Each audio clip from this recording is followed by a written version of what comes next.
Estamos na área para mais uma aula. Professor Lucas está aqui contigo para falar sobre imposto de renda em fundo imobiliário. Uma questão bastante até controversa, às vezes o pessoal dá um pouquinho de polêmica, mas hoje a gente resolve tudo para ver que é bastante simples, tá? O que acontece na prática? Ó, vem comigo, vamos utilizar um exemplo de um fundo que existe na realidade, que é o BBPO 11. Aqui está o Lucas. Vamos supor que o Lucas comprou cota daquele fundo de investimento imobiliário que comprou agências do Banco do Brasil, tá? Então aqui, fundo de investimento imobiliário, e esse fundo de investimento imobiliário comprou agências do Banco do Brasil. Esse fundo juntou a grana de um monte de gente no fundo de investimento imobiliário, comprou agências do Banco do Brasil, comprou a agência que era do banco e já seguiu alugando para o banco, ou seja, o banco de dono virou locatário, virou o cara que alugou lá as salas, tá? Então, o que acontece na prática é que, mensalmente, o Banco do Brasil, que antes era dono da agência, agora é um cara que está alugando, mensalmente, o Banco do Brasil, de cada agência, paga o aluguel para o dono das agências, que é o dono agora, o fundo. E esse fundo repassa esse aluguel para os seus cotistas, tá? Aí vem a primeira definição. Esse aluguel recebido mensalmente, nesse exemplo aqui, a gente vai chamar ele de dividendo, tá? Então, o aluguel no fundo imobiliário, nesse exemplo, vai ser utilizado, a gente vai chamar ele de dividendo. Aluguel é igual a dividendo. O Banco do Brasil paga mensalmente seu aluguel para o fundo de investimento repassa para o Lucas, tá? Então, olha só, primeira questão. O dividendo na pessoa física, então, o dividendo, esse aluguel mensal, ele é isento de imposto de renda. Isento de imposto de renda. Isento de imposto de renda, tá? Para a pessoa física, tá bem? Opa, para a pessoa física. Bacana. Então, esse valorzinho que o Banco do Brasil paga mensalmente aqui, vem para o Lucas limpo de imposto de renda, não vou pagar imposto de renda. Legal, porque o Lucas é pessoa física, é óbvio, né? Então aqui, pessoa física. Legal. O que falta? É o seguinte.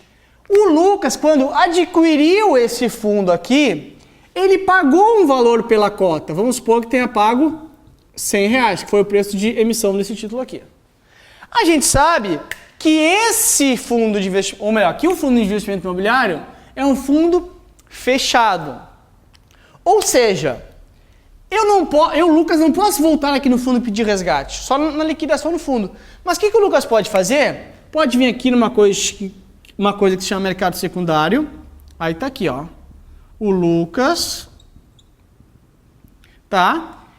Tem em mãos a sua cota. Vai lá na Bolsa de Valores que ele quer vender. E o fundo não recompra, porque é um fundo fechado. Então, eu vou lá na Bolsa de Valores, vou achar um investidor interessado em entrar no meu lugar nesse fundo de investimento fundo de investimento imobiliário do Banco do Brasil. Aí pego aqui, pego aqui o Edgar. O Edgar, cara que tem grana, pensa o seguinte, pô, eu quero botar grana lá no Banco do Brasil, lá no fundo imobiliário do Banco do Brasil. Ó, ele tem grana, então ele passa a grana para cá e o Lucas repassa a grana para repassa a cota para o Edgar, que é o novo participante desse fundo que vai passar a receber mensalmente o aluguel. Olha o detalhe, o Lucas, quando adquiriu essa cota, pagou R$100 pelo preço de emissão. Lá, quando o Lucas vendeu para o Edgar, o preço na Bolsa de Valores estava sendo negociado da cota e esse foi o preço que o Lucas vendeu, R$110, para ficar mais fácil aqui. R$110. Ó, R$110 foi o preço que o Lucas vendeu para o Edgar, porque no dia que eles foram fazer esse negócio, estava valendo já R$110 cada cota. Ou seja, aqui está o Lucas, ó. O Lucas, então, fazendo o fluxo de caixa do Lucas aqui, tá? Teve a compra por R$100 de uma cota. Bacana. Aí, depois de um tempo, o Lucas vendeu para outro cara que está no lugar dele, que no caso foi o Edgar, por R$110. Aí, então, aqui houve o que a gente chama de um ganho de capital. Ganho de capital foi de quanto? De R$10. Por quê? Porque eu comprei por 100 e vendi por 110, ou seja, tive um lucro, um ganho de capital de R$10. Detalhe, do dia que eu comprei até o dia que eu vendi, eu fui recebendo dividendo mensalmente. Ó, o dividendo eu não paguei nada, sou isento, tá? O dividendo é isento. Todo período que eu fui recebendo, eu fiquei isento. Bacana. Porém, esse ganho de capital aqui, ó, mesmo no fundo imobiliário, mesmo para pessoa física, ele é tributado. Então, ganho de capital. Esse aqui é tributado, mesmo para pessoa física. Qual vai ser a tributação aqui, ó? 20%.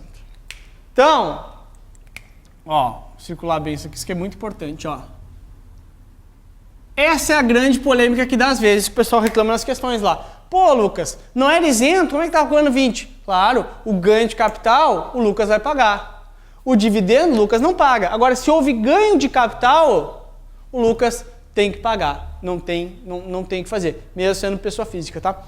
Ganhei R$10 aqui, ganhei R$10 de ganho de capital, o valor da cota.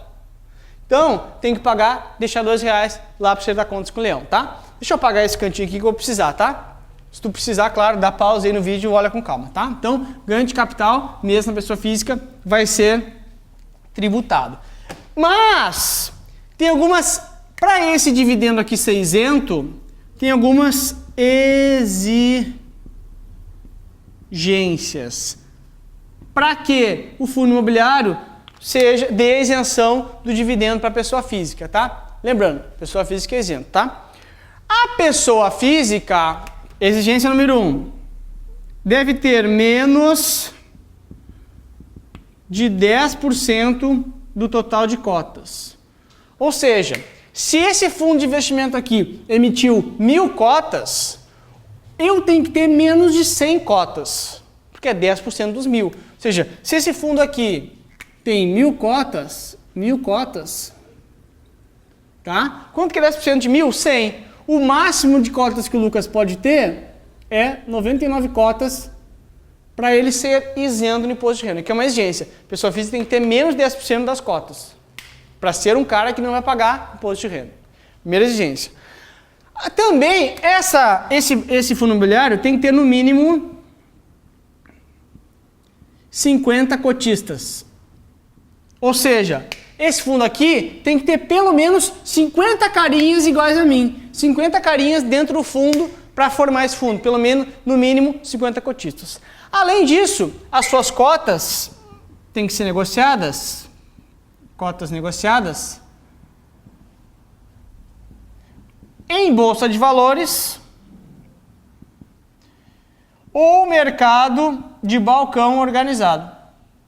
Balcão organizado. Então, aqui, nesse movimento que eu fiz com o Edgar, eu fiz aonde? Na bolsa de valores. Para ser um fundo que dá isenção no dividendo, a cota dele tem que ser negociada ou em bolsa de valores ou em mercado de balcão organizado. Só assim ele vai poder ter o benefício do dividendo isento para a pessoa física. Senão ele não tem. Se tiver 35 cotistas, for negociado em bolsa e ninguém tiver mais 10%, também não vai dar dividendo. Por quê? Também não vai dar isenção no dividendo. Porque tem menos de 50 carinhas. Então, 50 carinhas pelo menos, ninguém para ser isento, o cara que for ser isento não pode ter mais de 10% das cotas e tem que ser negociado em bolsa de valores ou mercado de balcão organizado. Tranquilos? Então, ó, pessoa física, dividendo é isento, ganho de capital a 20%. Esse é o resumo de imposto de renda em fundo imobiliário. Ó. Um beijo, tchau!